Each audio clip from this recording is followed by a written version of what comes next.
ម៉ែឲ្យកូនសុំទោសក៏ព្រោះតែកូនស្រាប់ដំបូងមានម៉ែទើបឥឡូវកូនរួមបានសាច់ឆ្កែផងគេវាយដំច្រំធាក់ឃើញតែភាពងងឹតកូនខុសហើយម៉ែ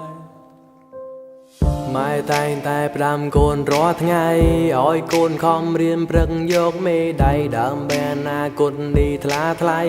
ទៅណាមកណាមានមុងប្របីម៉ែលុយកូនទៅសាលាកូនបែកគុំនិនទៅជួបម៉ារាប់អានបងភើមិនគិតការសង្សារចូលបាផឹងស្រាមិនខ្វល់ពីនាងណាសំដីម៉ែផ្ដាំកូនមិនស្ដាំខំប្រឹងដើរលេងយ៉ាងចំណាំមិនកិនពីភៀមការឈឺចាំរបងអ្នកម្ដាយថ្លៃ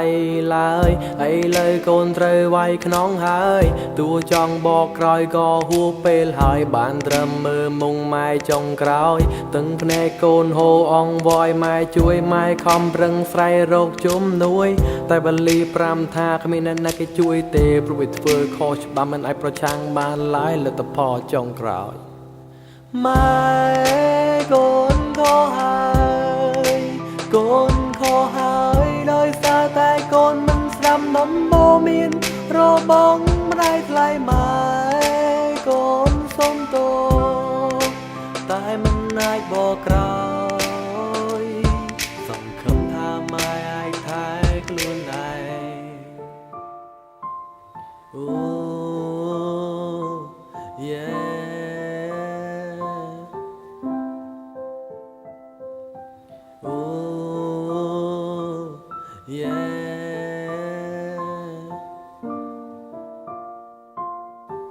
Okay go more real ពេលនាងកូនជាប់ឃុំហើយពុនធមម៉ែអើយធ្វើយ៉ាងណា